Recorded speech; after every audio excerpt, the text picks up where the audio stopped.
Isang linggo ngang hapon, sa isang maliit na simbahang baptist sa Quezon City, isang babae ang tahimik na pumasok. Siya ay 67 taong gulang, inayos ang kanyang buhok na may magahiblang ang puti at umupo sa harap ng piano.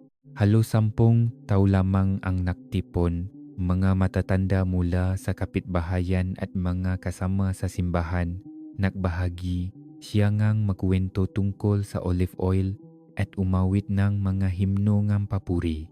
Kung may hihiling, awitin din niya ang kantang iyon. Para sa mga nakababatang henerasyon, marahil iniisip nila, may isang ale na magaling kumanta. Ngumingiti siya sa kaisipang ito. Ngunit ang isang kantang minsan niyang inawit ay nakabenta ng 1.44 milyong kopya, isang certified million seller. Dayuhan, isang kantang sumikat sa buong Pilipinas noong 1979. Subalit, ang pamagat na iyon ay hindi siya ang nagbigay. Mayroon siyang ibang pangalan para dito. At ang pangalang Lori Reyes ay hindi rin niya tunay na pangalan. Bakit ipinakait sa kanya ang sariling kanta at pangalan? Ano ang nangyari sa loob ngang 35 taong ngang kanyang pananahimik matapos lisanin ang mundo ngang showbiz? At ngayon, masaya na kaya siya? Ngayon, ibabahagi natin ang kwento ang babaeng umawi ng dayuhan at kung ano ang naging buhay niya pagkatapos. Nagsimula ang lahat sa isang maputing umaga noong ika-11 ng Agosto 1958 sa isang proyektong pabahay sa lungsod ng Quezon. Isang batang babae ang isinilang. Ang kanyang pangalan ay Maria Lourdes, na kalaunan ay makikilala bilang Lori Reyes.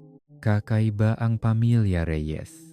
Puno ito ngang musika, ngunit hindi lang iisang uri ngang instrumento. Bawat miyembro ngang pamilya ay may sariling hilig sa musika.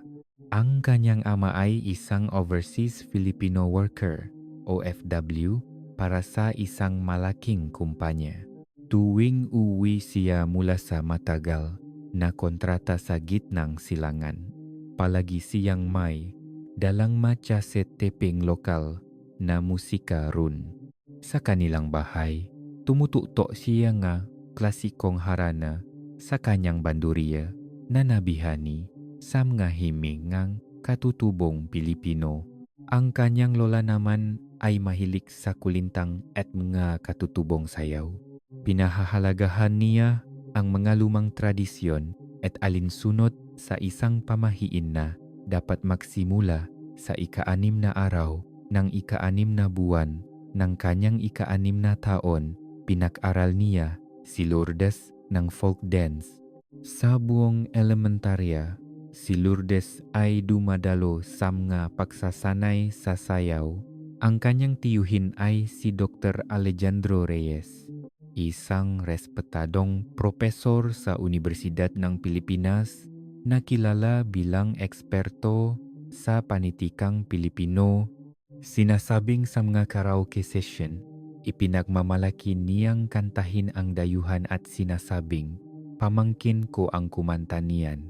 Ang tunog ngang banduriya, ang alingaw-ngaw ngang kulintang, at ang inda ngang katutubong sayaw, ang bahay ngam nga Reyes ay isang pang-araw-araw na pagtatanghal ngang magkakaibang musika.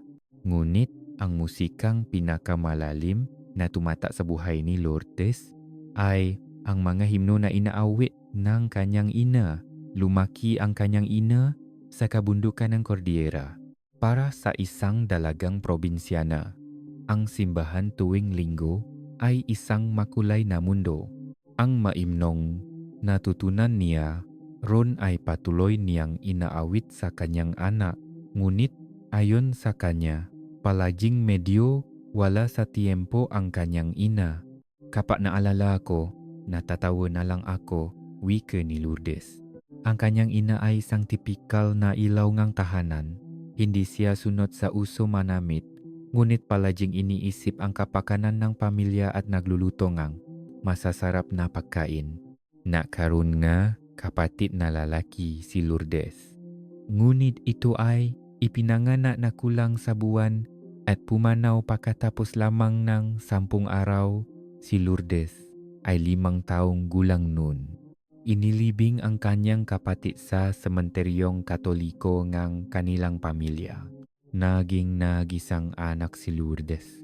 Sa edad na 4, pinag-aral siya ng kanyang ina na tumugtog ng piano. Noong panahong iyon, ang mga babae ay pinag-aral ng piano at ang mga lalaki naman ay biolin. Ngunit hindi naging interesado si Lourdes sa piano.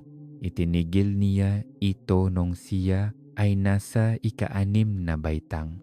Ang tunay niyang pagkahilig sa musika ay nagsimula sa ibang lugar. Isang araw nung siya ay nasa ika-3 baitang, inaya siya ng isang kaibigan sa Sunday School sa isang kalapit na simbahan. Doon niya unang narinig ang isang simpleng himno. Ang payak na melodiya nito ay tahimik na nanatili sa kanyang puso. Ang himnong narinig ng kanyang ina sa kabundukan at ang himnong natuklasan ng kanyang anak sa siyudad. Isang mahiwagang ugnayan sa pagitan ng mag-ina at ng simbahan na sumaklaw sa 2 henerasyon. Nang maglaon, pumasok si Lourdes sa Universidad ng Pilipinas. Huling bahagi ito ng dekada 70. Habang sakay ng tren ng LRT, nakatingin lamang siya sa labas ng bintana. Mula sa mataas na riles, tanaw niya ang magulong tanawin ng Kamaynilaan. Sa mga bakanteng lote sa pagitan ng mga gusali, may mga bata na naglalaro nga habulan sa paligid ng mga nakatamba na tubo at mga abandonadong materyales. Kinuha ni Lourdes ang kanyang kwaderno. Ang mga batay nakatinggala sa langit, mga kamay na nakaunat, sinusubukang abutin ang maibon, maging ang pangarap. Pag-uwi niya sa kanilang bahay sa Quezon City, umupo siya sa harap ng piano, ang piano na tinalikuran niya nung ika-6 na baitang. Ngunit inilagay niya ang kanyang maadaliri sa maatipa at sinimulang lapatan ng himig ang maasalitang isinulat niya. Una ang tula, pagkatapos ay ang musika. Marahil dahil sa impluensya ng mga cassette tape ng musikang Arabo na dala ng kanyang ama, isang kakaibang himig na tila mula sa malayong lupain ang nabuo. Natapos ang kanta, ang pamagat, puting umaga, ang simple at ordinaryong tanawin ng umaga sa Maynila mula sa bintana ng LRT ang pinakmulan ng kantang ito. Ang kanyang ina ang naging daan para marinig ito ng mundo. Isang patimpala na inisponsoran ng isang sikat na magasin at ng Silangan Records. Nakita ang kanyang ina ang anunsyo and audition at nakpadala si Lourdes ng isang demo tape. Mula sa parehong sistema ng audition, may isang naging tanyak na bituin habang ang isa naman ay dahan-dahang naglaho sa mata ng publiko. Sa ikalawang yugto ng pagsusuri, mayroong swimsuit competition. Hindi sumagot si Lourdes. Tahimik siyang umupo sa harap ng piano at nagsimulang tumugtog at umawit. May isang taong nakapansin sa kanya, si Direk Mike Velasco, isang direktor mula sa Silangan Record. Nakita ni Direk Mike ang talento ni Lourdes at sa loob ng 1 taon, ginabayan niya ito sa pagbuo ng kanta. Unti-unting napakinis ang kanta. Handa na ang puting umaga para sa kanyang debut. Ngunit mula sa puntong ito, ang kanta ay mawawala na sa kanyang makamay. Sa edad na 21, isang estudyante pa rin sa kolehiyo, pumasok si Lourdes sa record company, dala ang kanyang kanta. Wala siyang alam sa industriya ng musika. Ang mga nakakatanda ang nag-usap, sila ang nagpapasya. Tinitinan lang ni Lourdes ang daloy ngang mapangyayari. Ang dala niya sa recording studio ay isang kantang pinamagatang Puting Umaga. Ngunit paglabas niya, ito ay naging isang ganap na naibang obra. Una, binago ang matitik. Ang tanawin na nakita ni Lourdes mula sa bintana na LRT, ang bakanting lote, maktubo, makbatang nagahabulan lahat ay nawala. Pinalitan itong isang malawak na disyerto at mga kwento mula sa alamat ng mga maharlika. Mula sa simula, binago ngang arranger na si Maestro Ryan Delgado ang buong konseptong kanta. Kinailangan ni Lourdes na isulat muli ang ngatiti upang umangkop sa bagong konsepto. Ang tanging natira sa orihinal na bersyon ay ang pambungat na linya, ang mga batai nakatinggala sa langit, at ang mga salitang manlalakbay at paglalakbay sa panahon, kasama ang linyang dumaan sa aking harapan, isang puting umaga. Sumunod, pinalitan ang pamagat, tinanggihan ang producer na si Direk Mike ang puting umaga. Ang bagong pamagat, dayuhan. Ang himik ngang silangan, tumutol si Lourdes. Iminungkahi niya ang estranghero, manlalakbay o banyaga, lahat ay tinanggihan. Kalaunan, sinabi niya, ayaw ko itong kantahin. Hindi ko talaga gusto ang pamagat. Sarili niyang kanta, ngunit ayaw niyang awitin. Ganon katindi ang kanyang pagkadismaya. Sunod, pinalitan ang piano. Hindi si Lourdes ang tumugtog, NG piano sa recording. Ito ay si Ginong Raul Santos, isang studio musician. Sarili niyang kanta, ngunit hindi kanyang pagtugtog. At panghuli, pinalitan ang kanyang pangalan. Ang tunay niyang pangalan ay Maria Lourdes. Ngunit ang kanyang stage name, batay sa payo ng isang manghuhula, ay ginawang Lorie Reyes. Ang dalagang pumasok sa studio, dala ang isang kanta ay lumabas na iba na ang mga titik, pamagat, tuktok ng piano, at medjing ang sariling pangalan. At wala siyang nagawa. Bakit hindi nakatanggi ang 21 taong gulang na si Lourdes? Lingit sa kanyang kaalaman, ang kanyang kanta ay nasangkot sa isang malaking plano. Noong panahong iyon, ang producer na si Direk Mike ay sunod-sunod na gumagawa ng mga hit song na may temang exotic. Sa Agos na iyon, isinama ang dayuhan. Bukod pa rito, bago pa man siya makdebut, isang kamangha-manghang bagay ang nangyari. Nagkaroon ng isang kompetisyon para piliin ang musikang gagamitin sa isang TV komersyal ng isang malaking kumpanya ng electronics. Ang manominado ay masikat na mang-aawit at kasama nila ang hindi pa kilalang si Lorie Reyes. Ang namamahala sa advertising ng kumpanya ay si Ginoong Carlos Tan. Siya ay pamangkin ng nagtatak ng kumpanya at isang alamat sa mundo ng advertising nang marinig ni G. Tan ang puting umaga, agad niya itong pinili. Ang linya na isang dayuhan na napalingon, lamang saglit ang ginawang sentro ng kanilang kampanya. Ang komersyal ay kinunan pa sa ibang bansa at ang produksyon ay eksaktong inangkop sa musika, isang bagay na hindi pa nagagawa nun. Sa madaling salita, ang kanta ni Lourdes ay naging bahagi ng isang dambuhalang diskarte sa advertising.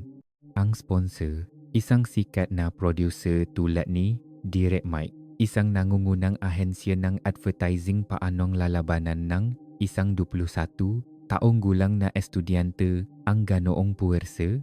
Marahil noong dekada 70 sa Pilipinas, hindi na ito kata-kataka.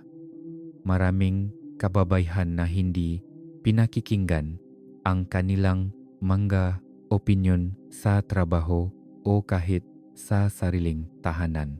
Si Lourdes na ang pangalan at kanta ay idinikta ng iba.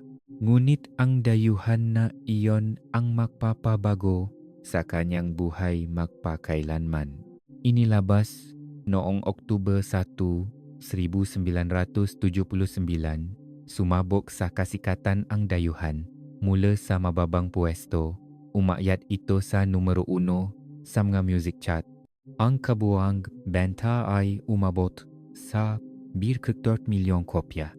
Nagdebu siya sa sikat na musical variety show na GMA Super Show at ang kanyang unang album na mga salaysay ng pangarap ay naging numero 1 rin.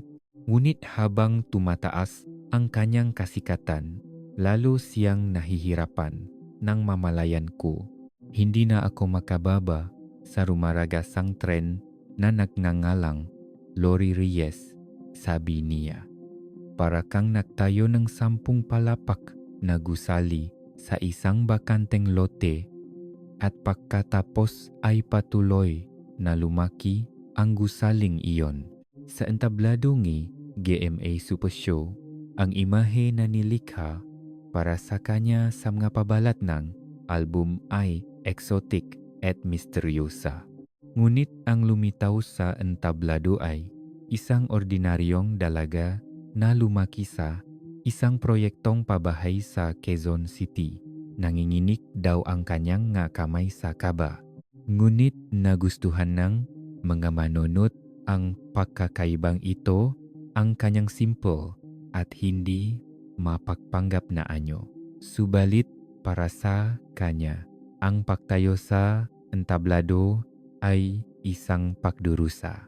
Lalo siyang natatakot sa isa pang sikat na palabas. Sa GMA Super Show, sapat nang kantahin niya ang sariling kanta.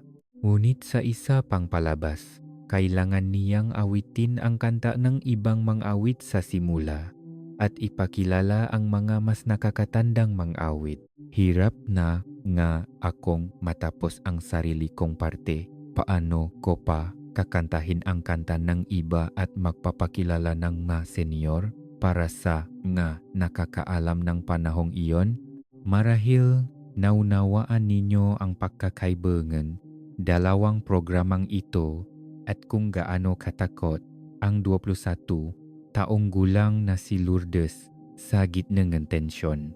Kahit pagkatapos ng kanyang debut, ang pakiramdam ni Lourdes ay parang estudyante pa rin kapag nakakakita siya ng sikat na mang-awit sa recording studio. Seryoso niyang naisip na magpapirma ng autograph. Umuwi siya sakay ng ordinaryong pampublikong sasakyan at kahit sinasabi sa kanya ng marketing team na isang malaking bagay ang magdebut, pakiramdam niya ay lumulutang pa rin siya. Isang mang-awit na may 1.44 milyong benta. Ngunit sa luplop niya, isa lamang siyang dalagang kalalabas lang ng kolehiyo. Sa isang panayam sa magasin, tinanong siya kung handa ba siyang magpose ng naka-swimsuit. Natahimik si Lourdes. Sa isang istasyon ng TV, biniro siya. Saan ka galing? Sumakay akong taxi, sagot niya. Nagtawanan ang staff. Ha? Hindi ka nakasakay sa isang agila? Isang biro na tumutukoy sa exotic na imaheng ibinibenta sa kanya. Para sa akin, ang telebisyon ay pinapanut, hindi nilalabasan, pagunita niya. Sana ang trabaho ko ay gumawa lang ng kanta. Sa sumunod na 5 taon, nagsikap si Lourdes na gumawa ng mga kanta. 9 na single, 7 album, ngunit walang kantang nakalampas sa anino ng dayuhan.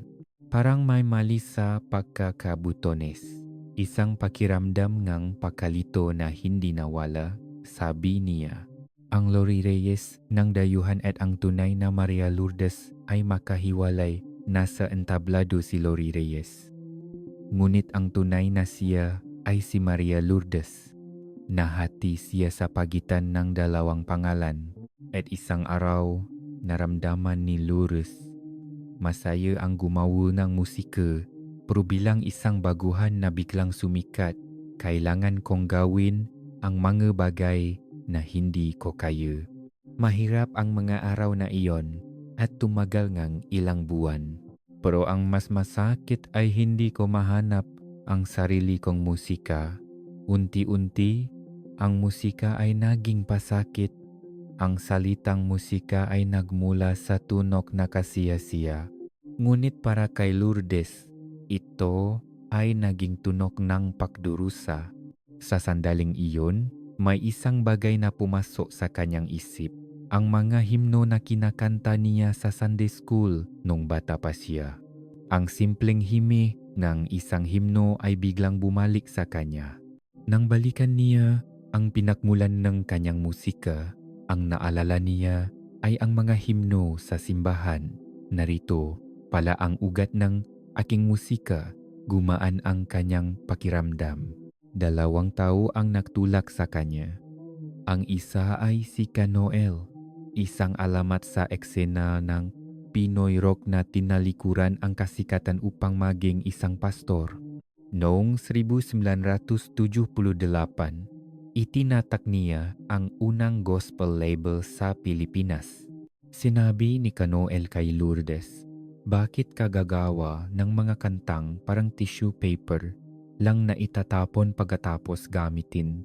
Ang isa pa ay si Brother Dave, isang miyembro ng isang sikat na banda na gumawa ang ngahit-tulat ng Manila at anak ng Pasig. Marahil magugulat ang mga nakakaalam sa bandang iyon. Iniwan ni Brother Dave ang banda at naging isang misyonero. Ang isang miyembro ng sikat na banda, naging misyonero. Si Noel at si Brother Dave. Ipinakita nila kay Lourdes na posibleng pagsabayin ang musika at pananampalataya. Hindi kailangang talikuran ang musika kahit umalis sa showbiz. Kailangan lang baguhin ang anyo nito. May isa pang mahalagang karanasan. Noong 1980, para sa kanyang ikatlong album na Saudade, bumisita si Lourdes sa Lisbon, Portugal. Nakrikot siya ng 5 kanta kasama ang mga lokal na musikero ng fado. Ang fado ay katutubong musika ng Portugal. Ang Saudade ay isang salitang Portuges na nangangahulugang pananabi o kalungkutan, isang tahimik na pag-alaala sa mga nawala. Sa isang simbahan sa Lisbon, ang nga boses na umaalinggaw-ngaw sa mga pader na bato, ang malalim na kalungkutan at panalangin sa himig ng fado pag-uwi ni Lourdes. Isang kaisipan ang nabuo sa kanya. Gusto kong bumalik sa simbahan. Ang Sunday School noong bata pa siya. Ang himnong kanyang ina, ang diwaang panalangin sa fado, lahat ay nagsimulang magkaunay. Noong 1981, si Lourdes ay bininyagan bilang isang Kristiyano. Si Noel, si Brother Dave, at ang kanyang karanasan sa Portugal. Ang tatlong gabay na ito ay nagbuklod at natagpuan ni Lourdes ang kanyang landas. Alis ako sa showbiz. Pero ipagpapatuloy ko ang musika, ngunit mag-iba na ang kanyang aawitan, ang pamagat, ang stage name, ang piano, ang nga titik, lahat ay nawala sa kanyang nga kamay. Sa likod na Pirnokta Kirkdort, milyong hit, ang musika ay naging pagdurusa. At gumawa siya ka isang desisyon. Enero 26, 1984 sa PICC. Ginanap ang huling konsyerto ni Lori Reyes. Siya ay 26 taong gulang, 5 taon lamang matapos ang kanyang debut. Sinabi ni Lourdes, sapat na ang aking nagawa bilang si Lori Reyes. Hindi niya napaksabay ang komersyal na musika at ang dalisay na pagnanais na umawit at nag-iwan siya ng isang kakaibang pahayag. Nalasap ko ang kagandahan ng pagiging hindi kilala. Ang mga awit na may 1,044 milyong benta ay nagalak sa pagiging hindi kilala. Wala ba siyang pinagsisihan?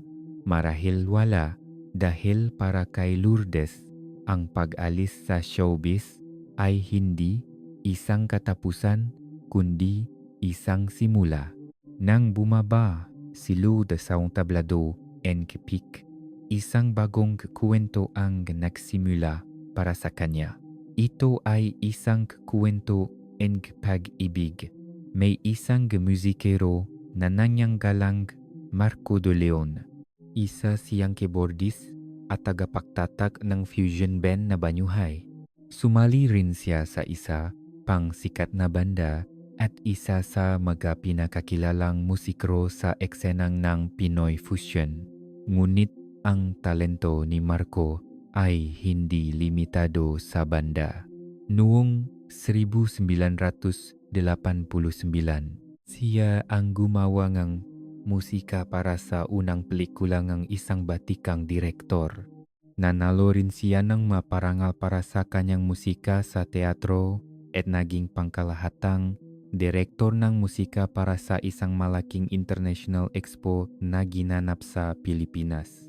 6 na taon niyang pinahandaan iyon. Nakakilala sila dahil pareho sila ng management. Habang nagtatrabaho sa ilalim ng iisang manager, naging makaibigan sila at nanood si Lourdes ng konsyerto ng banda ni Marco. Ako ang unang naging fan niya, sabi ni Lourdes. Nagsimula ito bilang isang one-sided love. Ngunit may isang bagay na hindi kayang isuko ni Lourdes. Bilang isang bagong binyak na Kristiyano, ang kanyang pananampalataya ang pundasyon ng kanyang buhay. Mas maganda kung makapareho sila ng pananaw sa pananampalataya. Si Marco de Leon ay hindi isang Kristiyano, ngunit para kay Lourdes, nakpabinyak si Marco. Napakasaya ko, sabi ni Lourdes. Maikling salita, ngunit hindi matatawaran ang bigat. Ang taong mahal mo ay nakbago ngang pananampalataya para sa iyo. Ito ay isang pagpapahayag ng pag-ibig na mas malalim kaysa sa mga salita. Noong 1985, ikinasal sila. Naglaho si Lori Reyes at isinilang si Lourdes Reyes de Leon. Inilarawan ni Lourdes ang kanilang relasyon. Kami ay parang magkaibigan sa musika. Higit pa sa makasintahan, sila ay makasama sa iisang larangan, pinakbuklod ng wika ng musika. Bago sila ikasal, inilabas ni Lourdes ang kanyang huling album. Ang ika-7 album, Ang Pusot ng Gabi, ay isang magandang ilusyon. Ang nag-produce ay si Marco de Leon.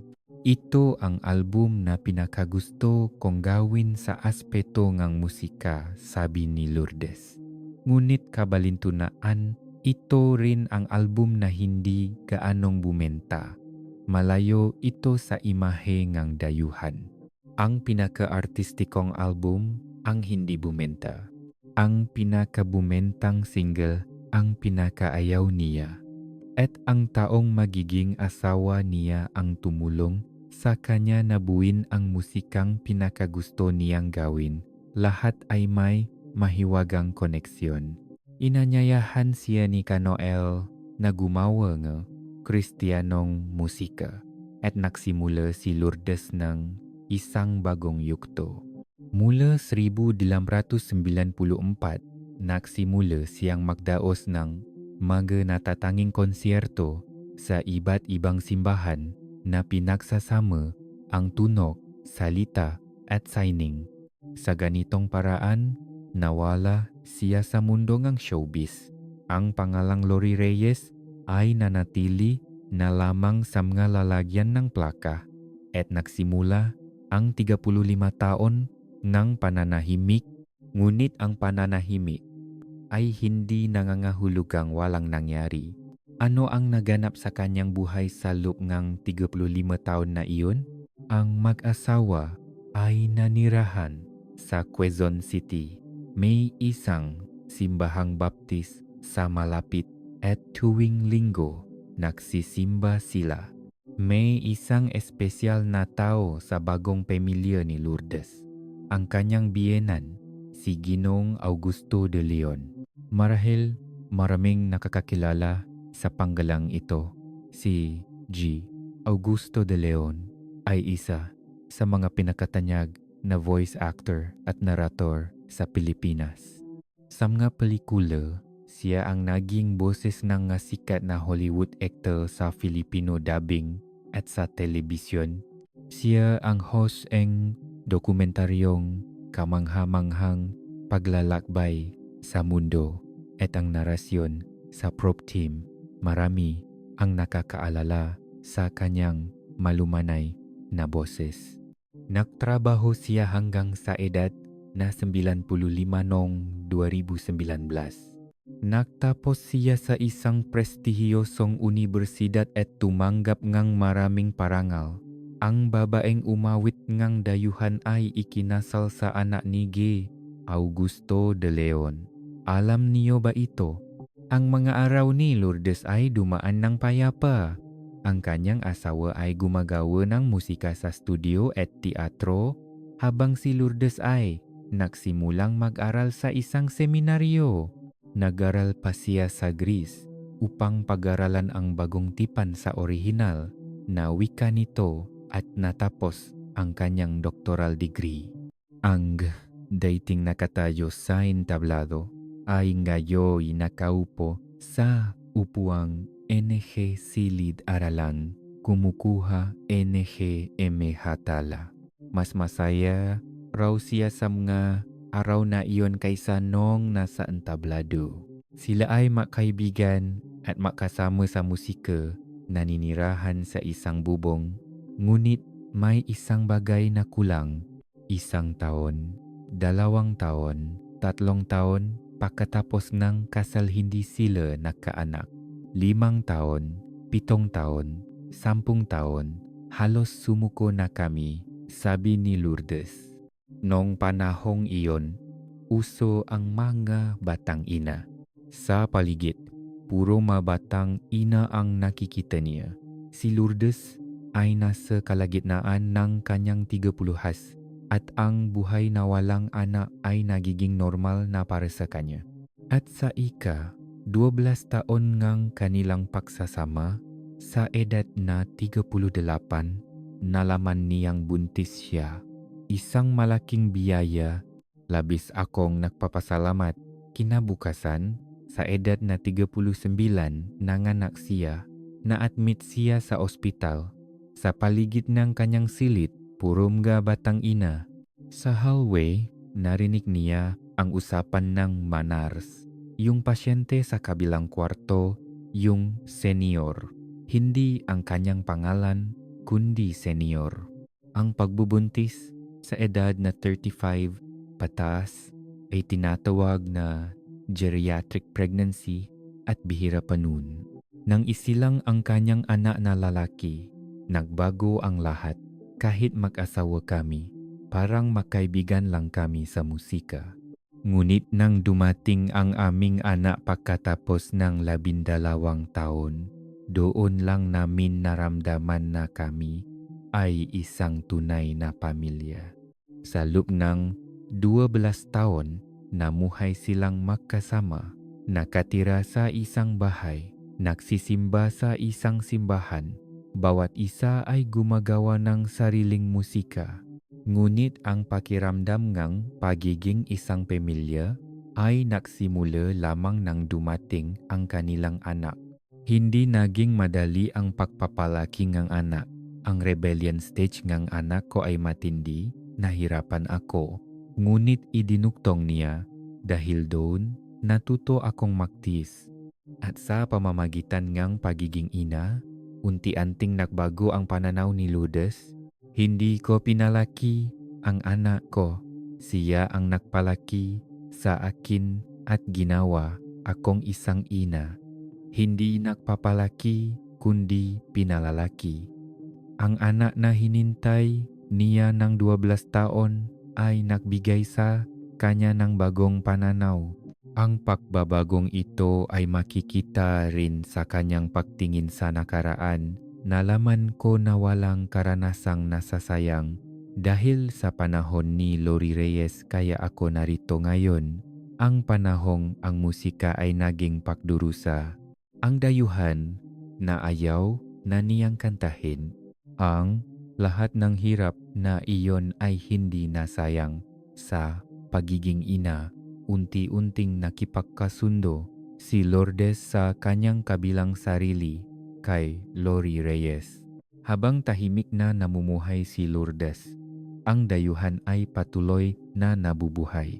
Noong 2003, muli itong ginamit sa isang komersyal at pinili rin para sa isang sikat na palabas sa TV.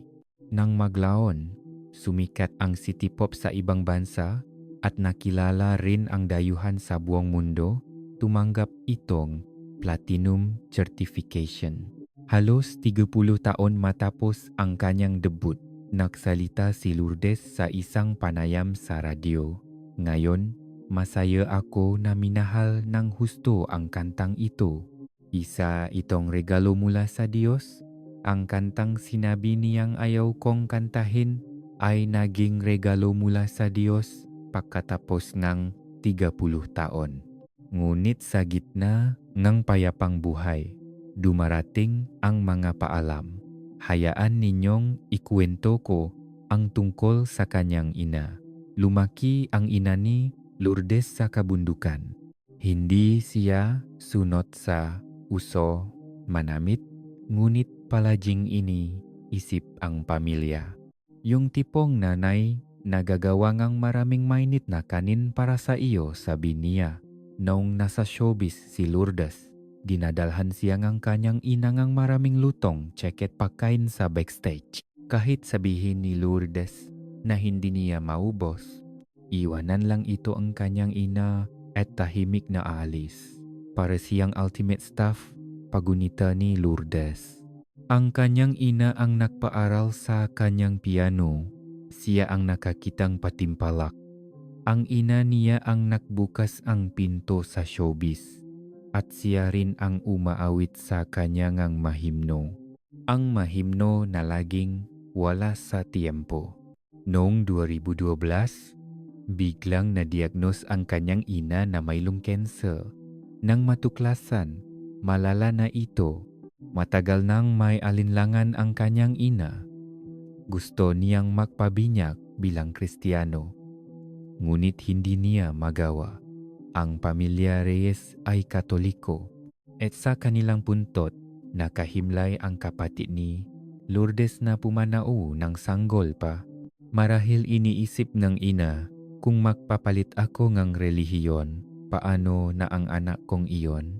Ang anak na nabuhay lamang ng 10 araw, hindi niya maiwan ang anak na nakalibing sa sementeryong Katoliko. Iyon ang dahilan ng kanyang paaalinlangan. Ngunit isang hindi inaasahang salita ang nagpabago sa lahat. Ang kanyang ama ay palaging nagsasabing tutol siya sa relihiyon. Hindi siya nagpapakita ang interes sa simbahan at malayo sa pananampalataya. Ngunit sinabi ngang kanyang ama, "Ma, sa tingin ko mas mabuting maging Kristiyano ka." Sa isang salitang iyon, nawala ang lahat ng pag-alinlangan ng ina. Sa ospital, bininyagan ang kanyang ina. Sa seremonya, halos hindi na makapagsalita ang kanyang ina. Ngunit nang awitin ang kanyang paboritong himno, "Banal, Banal, Banal," nagsimula siyang umawit ng malinaw. Ang inang laging wala sa tiempo, Sa araw na iyon ay umawit ng malinaw at maganda. Sa tabi, ang kanyang ama ay may hawak na kamera. "Ma, ang galing." Sabi nito habang paulit-ulit na kumukuha ng litrato. 1 linggo pagkatapos ng binyag, may trabaho si Lourdes sa hapon. Ngunit nanatili siya sa bahay ng kanyang nga magulang hanggang sa huling sandali. Kasama niya ang kanyang asawa at anak, binabantayan ang kanyang ina. Sinabi ng doktor, hanggat buhay siya, may malay pa rin siya, kaya awitan ninyo siya. Kinanta ng pamilya ang paboritong himnong ina at nagsimulang sumabay ang kanyang ina sa kanta. At sa sandaling huminto ang kanta, doon siya nalagutan ng hininga. Pumanaw ang kanyang ina habang umaawit. Ang taong nagpaaral sa kanyang 4 na taong gulang na anak ng piano. Ang nakakita ng patimpala na naging simula ng lahat. Ang nagdadala ng tsake sa backstage. Ang umaawit ng himno na wala sa tiempo. Ang inang iyon ay pumanaw sa gitna ng isang awit. Ang taong nasimula sa kanya sa musika ay naglakbay sa kabilang buhay sa loob ng musika. Nabalot ng matinding kalungkutan si Lourdes. Bilang nag-isang anak, umaasa pa rin siya sa kanyang ina kahit may asawa na. Napakalaki ng papel ng kanyang ina sa buhay niya. 2 taon akong parang nawawala. Palagi kong naiisip, sana nandito si mama. Noong 2015, sumunod ang kanyang ama. Pagkamatay kanyang ina, biglang nanghina ang kanyang ama. At tulad ng kanyang ina, nagpabinyag din siya at pumanaw bilang isang Kristiyano. Ang libing ng kanyang ama ay ginanap sa simbahan. Nagtanong ang pastor sa pamilya, anong klaseng tao po siya? Ang kanyang anak na lalaki ay sumagot, napakabait niyang lolo. Si Lourdes ay sumago, maigpit siyang ama. At ang kanyang asawang si Marco ay nagsabi, naku, mahilig po siyang uminom ng beer. 3 sagot tungkol sa iisang tao. Sa gitna ng tawanan, naroon ang pagmamahal para sa ama. Parehong nagpabinyag sina mama at papa. Kaya alam kong makikita kami ulit sa langit. 100% akong naniniwala ron. Kaya kahit malungkot, hindi ako nawawalan ng pag-asa, sabi ni Lourdes. Kung hindi ako Kristiyano, siguro iyak lang ako nang iyak. At idinagdag niya, magaling magluto si mama, kaya sigurado akong nagluluto rin siya sa langit. Si papa naman, siguro tumutuktok ng kanyang paboritong bandurya. Ang amang umuwi dahil ang makasete tape. Ang inang umaawit ng himno, nawala sa tiempo, wala na sila. Ngunit malinaw na nakikita ni Lourdes ang kanilang mangiti sa langit. Hindi tumigil si Lourdes matapos ihatid ang kanyang nga magulang. Noong 2013, nanalasa ang superbagyong Yolanda. Di nagtagal, nakatanggap si Lourdes ng isang liham. Ang nagpadala ay mula sa Tacloban. Namatay ang kanyang kapatid at bayaw sa Baguio at naiwan ang kanilang mga anak na nasa elementarya pa. Siya ang kumukop at nag-alaga sa kanila.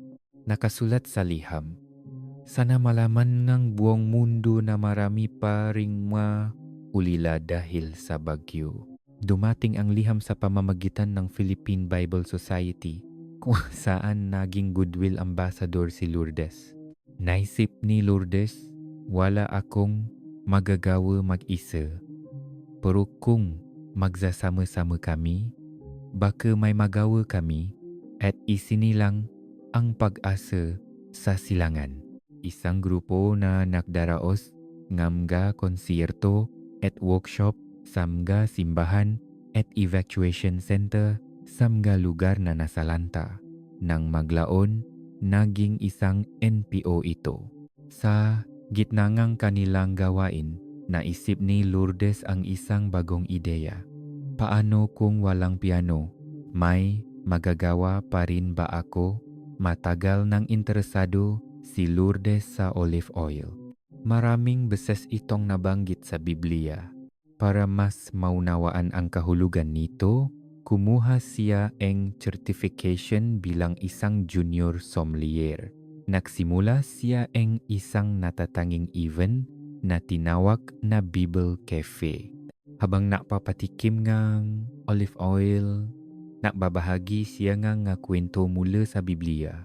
Isang pagsasama ng musika, salita, amoy, at lasa isang bagay na tatak Lourdes. Noong Abril 2018, sa isang lungsod sa Leyte, nagtipon ng halos 70 katao mula sa mga temporary shelter. Naging matagumpay ang kanyang olive oil lecture. Masaya talaga ang food testing, di ba? Natatawang sabi niya, nagbibigay din siya ang mga payo. Lagyan ninyo ang isang kutsaritang olive oil ang kanin ninyo. Masarap na, healthy pa, at kapag nagsasalita tungkol sa kanyang gawain, palagi niyang sinasabi, maliit lang ang kaya naming gawin, pero ang mahalaga ay hindi namin sila nakakalimutan. Ipagpapatuloy namin ito, hindi makakalimot. Ang gawain ng pag-asa sa silangan ay lumawa mula sa mga lugar na tinamaan ng bagyo patungo sa iba pang nangangailangan. Sa edad na 67, naglalakbay siya sa buong bansa, umaawit, nagbabahagi tungkol sa olive oil at patuloy na bumibisita sa mga nasalantang lugar. Ang 35 taon ng pananahimik ni Lourdes ay marahil tahimik, ngunit hindi ito walang laman. Noong Marso 2019, eksaktong 40 taon matapos ilabas ang dayuhan, naglathala si Lourdes ng isang libro, ang pamagat, Dalawang Dayuhan. Sa pabalat, magatabi ang pangalang Lori Reyes at Lourdes Reyes de Leon. Ang dating pinahiwalay na pagkakakilanlan sa unang pagkakataon ay pinagsama sa isang lugar. Matagal ko nang gustong ibahagi ang nasa puso ko kapag dumating ang tamang panahon, sabi niya. At habang nagsusulat, may natuklasan siya. Ang mga piraso ng pasel na dati magkakahiwalay. Nang ayusin ko ayon sa panahon, nakita kong lahat pala ay magkakaugnay. Ang debut, ang kasikatan, ang pagdurusa, ang pagkakatakbo sa pananampalataya, ang pagre-retiro, kasal, hirap magkaanak, pagiging ina, pagkamatay ngang ina, lahat ng pangyayaring tila hiwa-hiwalay ay naging isang landas. Ang kanyang asawang, si Marco, ang sumulat ng epilogo. Isang mambabasa ang nagsabi, narito ang pag-ibig. Nang mabasa ko ang huling bahagi, hindi ko napigilang umiyak. Noong Agosto 28, 2021, nagdao si Lourdes ng isang one-night-only concert. Ito ang gunang pagkakataong na tumadyo siya sa entablado bilang Lori Reyes mula noong 1984 sa PIX 37 taong ang lumipas. Orihinal na nakatakda noong 2020. 2 beses itong napospon dahil sa pandemya. 37 taon ng pananahimik. At isang gabi lamang pagkatapos ng gabing iyon, babalik siya sa pagiging Lourdes. 6 na linggo bago ang konsyerto, noong Hulyo 16, pumanaw si Direk Mike Velasco, ang producer na nagbago sa Puting Umaga at ginawang dayuhan. Wala na ang taong lumikha sa dayuhan, ngunit ang kantang iyon ay muling umaling-aungaw sa entablado pagkatapos ng 37 taon. Noong sumunod na taon, 2022, pumanaw din si Kanoel, 73 taong gulang, ang taong nagtulak kay Lourdes na nagsabing hindi mo kailangang gumawa ng musikang parang tissue paper. Pumanaw ang kanyang ina noong 2012, ang kanyang ama noong 2015, ang biyenan niyang si G. Augusto de Leon noong 2019, si Direk Mike noong 2021, si Kanoel noong 2022. Isa-isang nawala ang mga taong naging gabay sa kanyang landas. Ngunit sinabi ni Lourdes tungkol sa kanyang sarili. Ang pakiramdam ngang hindi pag-angkop na naramdaman ko sa showbiz, naramdaman ko rin sa ibang paraan sa mundo ng Kristyanismo. Ang pakiramdam na palaging naghahanap ng kang patutunguhan, ang pagiging isang dayuhan, siguro magpapatuloy ito hanggang sa makawi ako sa aking tahanan sa langit tulad ng isang manlalakbay. Isang dayuhan sa showbiz, isang dayuhan sa simbahan.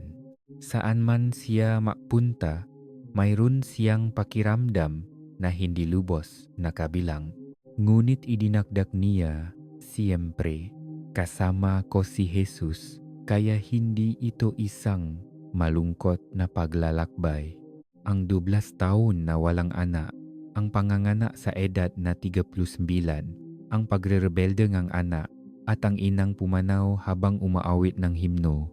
Sa loop ng 35 taon ng pananahimik, mayroong isang tahimik ngunit malalim na buhay.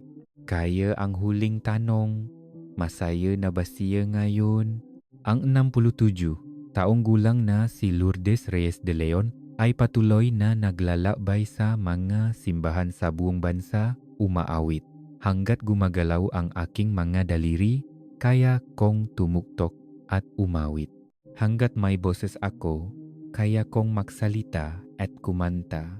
Hindi ko alam kung kaya ko pa ito ang 10 taon, pero hanggat pinahihintulutan ang Diyos, ipagpapatuloy ko ang aking gawain bilang isang musical missionary. May mga araw na umaawit siya sa isang maliit na simbahan sa harap ng 10 o 20 tao. Kung may hihiling, inaawit niya rin ang dayuhan. Ang makanta ay pareho sa dati. Ano ang pagkakaiba? Ang malaking pagkakaiba ay kung para kanino ako umaawit, sagot niya. Sa komersyal na musika, ang mga customer ang Diyos. Ngunit bilang isang music evangelist, umaawit ako para sa Diyos. Pareho ang mga kanta, ngunit umaawit ako para lamang ipahayag ang tungkol sa Diyos. May malaking responsibilidad ito, ngunit hindi ako hinuhusgahan batay sa aking sariling pagkatao o pananaw, at idinagdag niya. Ang may buhos ang 100% nga aking lakas sa bagay na gusto kong gawin, ang makbahagi tungkol sa Diyos ay isang malaking kaligayahan at biyaya. Isang malaking kaligayahan at biyaya. Ang babaeng nagsabi sa edad na 21 na ayaw niyang kantahin ang kanta, ngayon sa edad na 67 ay nagsasabing napakasaya niya. Parehong kanta, ngunit magkaibang damdamin. Minsan, sinabi sa kanya ng isang misyonero, Lourdes, kakaunti lang talaga ang mga bagay na nagagawa natin sa sarili nating lakas. Tumango si Lourdes. Alam niyang marami ang sumusuporta sa kanya, ngunit sa kanyang isip, pero marami rin akong ginagawa sa sarili kong pagsisikap. Nagpatuloy ang misyonero, ang magising sa umaga at may hangin na malalanghap. Hindi iyan isang ordinaryong bagay. Natauhan ako, sabi ni Lourdes. Doon ko naintindihan na sa ganoong antas, ako ay binubuhay. Mula noon, natuto siyang mahanap ng maraming bagay na dapat ipagpasalamat araw-araw. Mula sa nabubuhay, naging binubuhay. Ang maliit na pagbabakong ito ang nakapabaho sa kanyang makaaraw. Dati, ang kamatayan ang pinakakinatatakutan ni Lourdes. Ngayon, iba na. Ngayon, iniisip kong ang kamatayan ay laging kaakibat ng buhay. Ang kanyang ina ay maluso. Bigla siyang na-diagnose na may malalang cancer. Hindi natin alam kung ano ang mangyayari. Iyon ang itinuro sa kanya ang pagkamatay ng kanyang ina. Kung paano ka nabubuhay ay kung paano ka mamamatay, sabi niya. kaya gusto niyang mabuhay ng maayos ngayon. Mahirap, alam ko. Pero kung sabihan man ako na may 3 buwan na lang akong taning, gusto kong mabuhay tulad ng ginagawa ko ngayon hanggang sa huling sandali. Walang buhay na mas marang niya pa kaysa roon.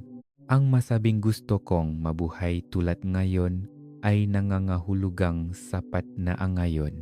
May isang paboritong talata si Lourdes sa Biblia. Magalak kayong lagi, manalangin nang walang patit, magpasalamat sa lahat ng bagay. Magalak, manalangin, magpasalamat. Ito ang sikreto sa kaligayahan, hindi lang para sa mga relihiyoso, kundi para sa lahat, sabi niya. Ngunit aminado siya, madaling sabihin, pero mahirap gawin. Minsan, nagrereklamo rin ako. Pero mas mabuting masaya ang puso kaysa magreklamo, mas mabuting manalangin at ang salamat ay nagpapalakas ng loob. Hindi perpekto, nagrereklamo rin, ngunit alam niya ang direksyon. Iyan ang 67 taong gulang na si Lourdes Reyes de Leon ngayon. Minsan, nagsalita si Lourdes tungkol sa kanyang sariling libing. Ang libing ay ang huling pagtatanghal ng isang tao. Kung may mangyari sa akin, gusto kong makaroon ng isang libing na parang mini concert o exhibit kung saan magbabahagi ang iba't ibang artist. Maraming mang-aawit sa simbahan, kaya siguradong mag-aagawan sila sa mikropono.